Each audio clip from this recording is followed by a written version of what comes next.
Hello, good evening and welcome to Prime Business. I am Pius Kujubaka. The Ghana Mine Workers Union says the 12-month mining licensing lease being offered to Goldfields Company Limited is too low for the company to make major investments. Now, this follows the government's announcement of a 12-month lease to Goldfields Limited pending parliamentary approval.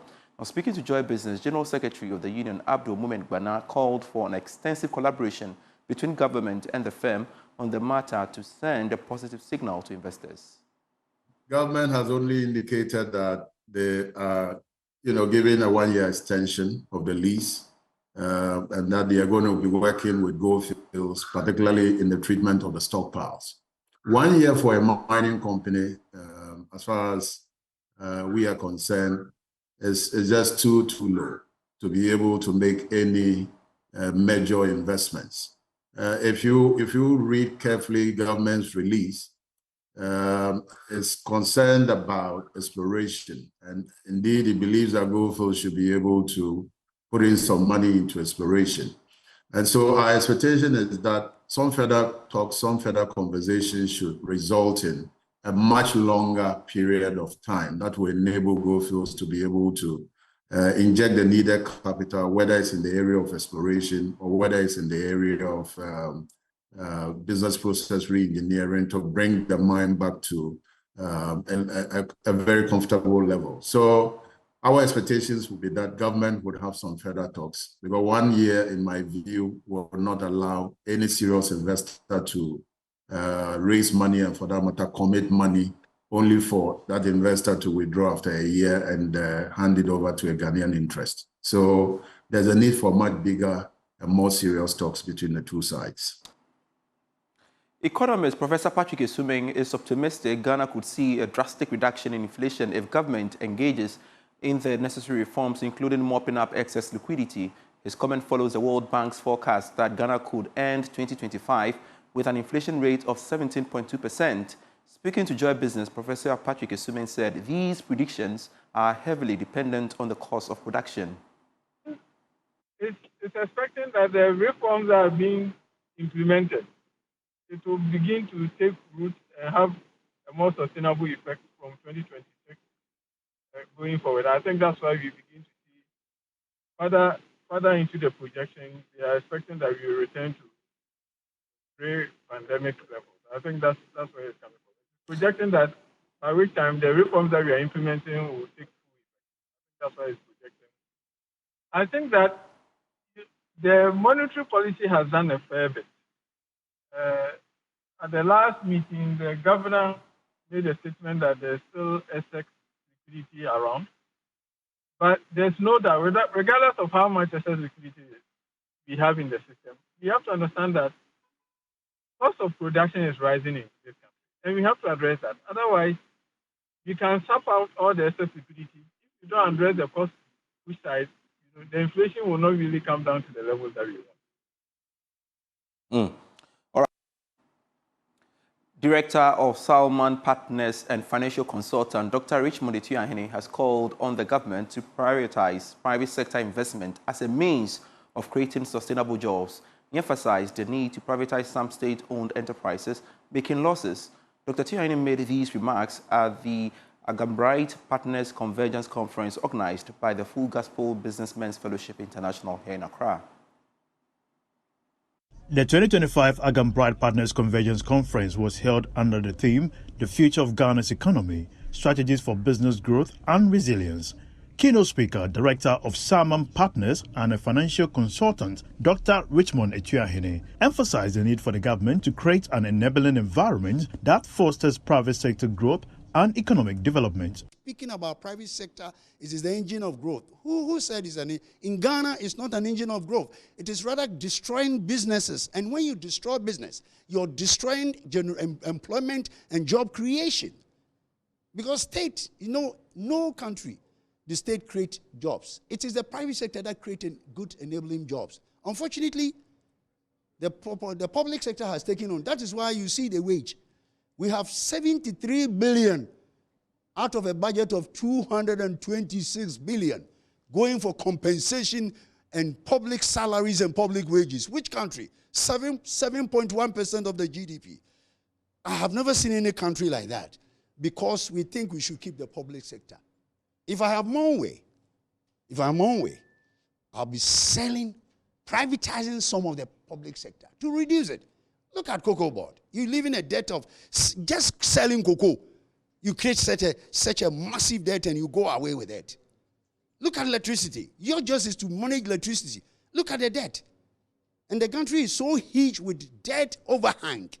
And until we get all these things sorted out, we are not supporting the private sector. And I can challenge anybody with the empirical evidence that the private sector are suffering in this jurisdiction.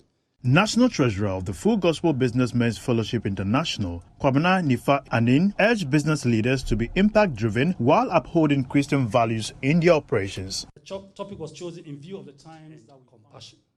The Full Gospel Businessmen's Fellowship International, in collaboration with the Agam Bright Partnership Fund, also used the occasion to mobilize resources from its members to support the schools and colleges project aimed at empowering the youth through education while addressing challenges such as addiction, indiscipline, and juvenile delinquency.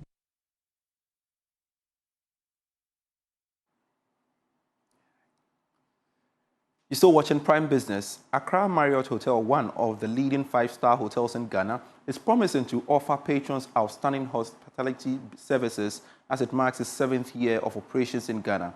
Speaking at a soiree to mark the 7th anniversary, General Manager of the hotel outlined plans by the hotel to make Ghana a preferred hospitality facility while it expands its operations and contributes to the country's economy.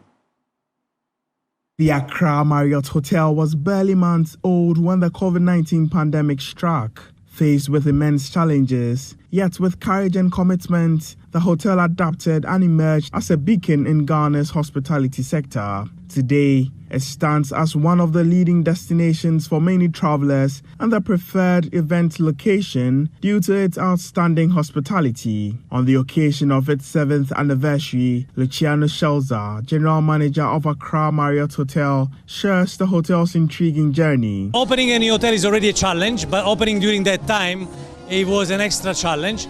But despite all the challenges, we turned them into opportunities. It was a tough time, but because of the story of the company and also the support of the owning company, we went through a lot of challenges, and we are now celebrating the 7th year successfully. We have established ourselves one of the top hospitality company here in Ghana.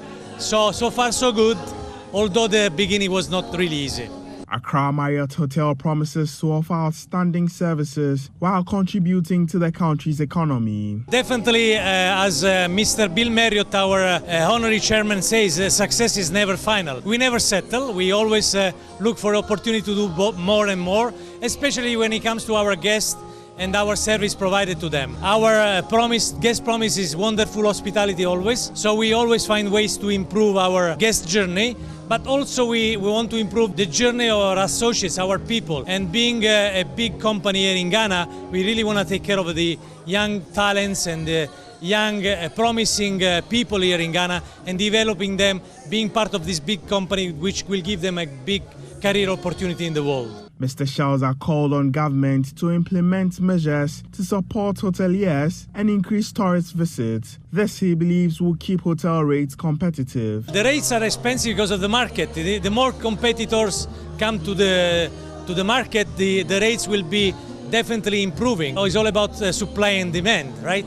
So when they say we are expensive, we are not expensive. It's the market that makes the rate. Yesterday I went out with my family. I spent for a dinner almost $150, the same money that I spend when I go to Paris or Milan. So it's all because of what I just said. And the more we improve the accessibility to the country, the more accessible will be for people to come here. The hotel aims to expand its footprint across the country, adding another facility by the end of 2025. The University of Birmingham is leading a groundbreaking research initiative to address the socio-economic and policy challenges facing women entrepreneurs in Ghana. Assistant Professor for Responsible Business and Sustainability, Nana Sebonso, says the project aims to redefine responsible business by focusing on climate resilience, sustainability, and financial inclusion within the SME sector. More from Rosila Calistego. effort to transform the small and medium enterprise sector in Ghana, the University of Birmingham, in collaboration with SME financing experts, is leading a transformative research seminar to tackle the socio-economic and policy challenges facing women entrepreneurs in Ghana. At an opening ceremony in Accra, Assistant Professor Nana Osei-Bonsu highlighted the project's focus on sustainability, climate resilience, and financial inclusion, while SME financing expert Shalolili Beidu emphasized the importance of access to credit and markets to help women-led businesses scale and thrive. So basically, this project is trying to kind of reimagine what responsible business could mean for women entrepreneurs in Ghana. Now, most of the times, when it comes to small, medium enterprises, within the space of sustainability, you could see that they lack kind of policies and initiatives to address kind of irresponsible business practices. We also look into how this output of this particular research could kind of make an impact. We want to see them having access to market. We want to see them having access to credit. We want to see them having access to all the hurdles that they've been encountering. And we believe that this workshop will be able to help them solve most of the issues that is actually, most of the issues that are bothering the women-led businesses in Ghana. Amid rising sustainability and supply chain concerns in Ghana's agribusiness landscape, industry leaders like Chief Executive of Aquatic Foods Limited, Mabel Kwashi, and Vice President of AGI, Grace Amel-Bing, are advocating targeted, innovative strategies. In an interview, they emphasize women-led solutions, inclusive digital tools, and backcasting approaches to drive resilience and long-term business growth. Transportation of the fish from the market to where I am, not even being in a cold chain van. So by the time the fish even gets to it, it starts getting deteriorated. Power, a constant flow of power. Yesterday, the whole day, the lights were off. Today they are off. So it makes it very difficult for you to meet your orders and meet your targets for processing. I'm expecting that by the time we come, we'll finish everything. We'll have a more workable and practical solutions to our problems. Because we are also looking at ethical issues, seriously looking at ethical issues, environmental issues, especially climate change. We are looking at sustainability, how to sustain our business in terms of inclusion, in terms of the technology, in terms of digitalization, in terms of all the novelty that helps to support and sustain businesses now. The initiative is a pivotal step towards empowering women entrepreneurs in Ghana with a focus on inclusive strategies and sustainable growth. Rosela Calistego's report. The Design and Technology Institute has organized a strategic stakeholder engagement aimed at identifying key challenges contributing to the persistent mismatch between graduate skills and industry demands, particularly within Ghana's technical and vocational education and training known as TVET. Helen Akai filed this report. Together experts from academia, industry and government to explore actionable solutions aimed at bridging the gap and improving employability outcomes for TVET graduates. Founder and CEO of the Design and Technology Institute, DTI, Constance Elizabeth Swaneker, emphasized the urgent need to prioritize education as a foundational pillar in repositioning TVET as a key driver of economic transformation. We have a local content bill, but yet a lot of industries are bringing in foreign labor rightfully so, under the pretext that, I wouldn't even use the word pretext, with the complaints that the quality of graduates that are coming out are not fit for purpose. But industry also has a role to play when it comes to investment in education to ensure that our young people are well transitioned into work with the sort of skill sets that industry is looking for. So this is really a call to action for industry to really understand that the job creation agenda is a bridge between academia and industry. Professor of Economics at the University of Ghana, Professor William Barboatin, called on the government to re-examine and reform existing policies that hinder the sector's growth. He stressed the importance of creating an enabling environment that fosters collaboration between industry and academia to develop a workforce ready for the future. And policies must also be coherent and well coordinated, because if you take the statistic, Unemployment rate is also high among people with vocational and technical education, because when they come out, they need inputs. If you train somebody in carpentry, you expect that the person will come and work with wood. And if the wood that we have in the country are being exported in raw terms, and the little that you are even able to produce, you are competing with imported ones, then it becomes a problem. We don't only train people in technical and vocational training and leave them unattended to. They are supposed to go into the labor market and be able to be productive and produce. But when they go to the labor market and there are bottlenecks, then it will not also encourage people to go there. So policies must drive. Government policies must be very holistic. It must not be policies that are designed in silos. They must be holistic, bring everything together and drive it. A burst of color, culture, and conversation. Today, we are stepping inside the B.A. Champong Gallery at the West Hills Mall in Accra, where Ghanaian art takes center stage. From bold brushstrokes to woven traditions, this exhibit brings the heart of West Africa to life in stunning detail. Now, artist B.A. Champong, who is also a sculptor, shares why everyone needs to patronize his artwork.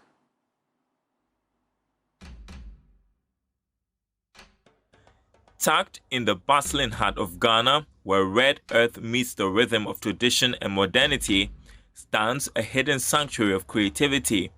This is not just a building of brick and mortar, it is a breathing, living archive of our collective memory.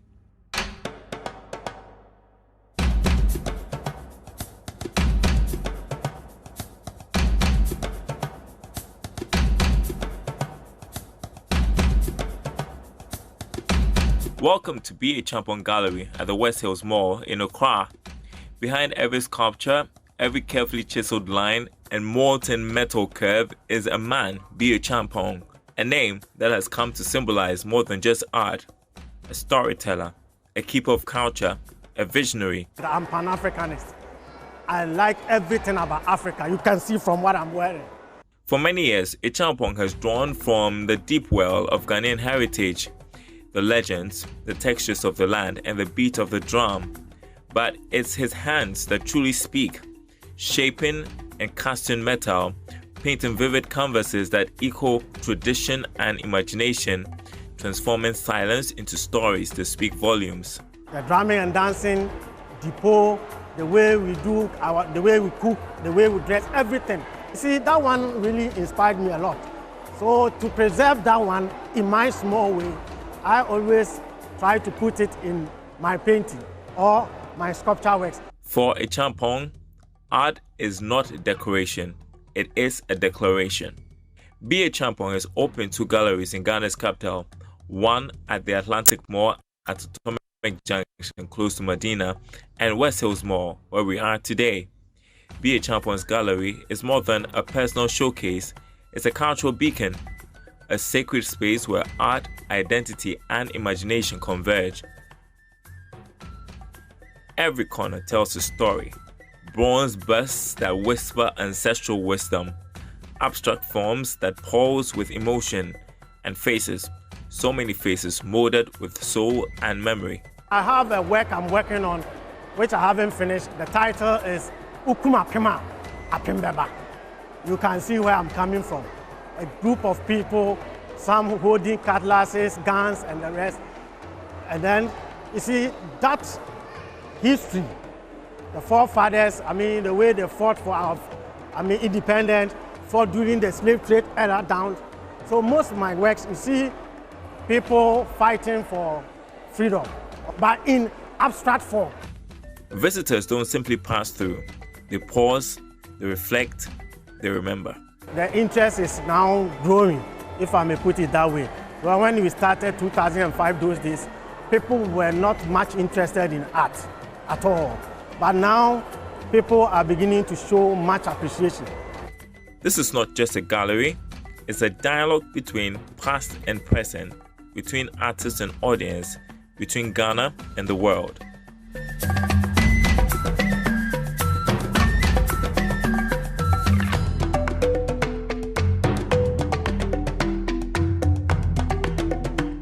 But A. Champong's vision stretches beyond the walls of this gallery. He believes in passing the torch, in nurturing tomorrow's sculptors, painters and dreamers. Now, people are now showing much interest because the young ones, they are doing creative art in school. They go home with homeworks, and then the parent helping them to do it. See, the more you pay attention to certain things, the more your interest keeps developing. A champion dreams of a future where every Ghanaian home owns a piece of art, not as luxury but as legacy, a daily reminder of identity, heritage, and pride. Buying painting is the same as you putting your money in the bank. Because if you buy painting from BA Champion, let's say 5,000 cedis, the next 2-3 years, we are thinking of times 10 or so. Because imagine you have my work, let's say 10-20 paintings when I started 2005, and you are selling it today. Even to me, you get like 20 times of the price you bought those days. And then also, painting is something that is therapeutic. Therapeutic in the sense that if you have very good abstract painting on your wall, and let's say you want to read meanings into the work, you sit down, you look at it, the more you focus on the work, the more you forget about your sickness or something. And then of course, the more you think about your sickness, the more you get closer to your grave. So you have good paintings, you have quality artwork. That one will serve you as a kind of therapy. And then also for the beautification. Of course, you can't be having bare wall. Always let your walls talk. When somebody enters your room, they should see something new, something different. Be a champion is not merely shaping metal and clay, he's shaping minds, shaping futures, and reshaping the way Ghana sees itself through art. Through his galleries, his mentorship, and his enduring vision, Be a Champion is making a difference, one sculpture at a time.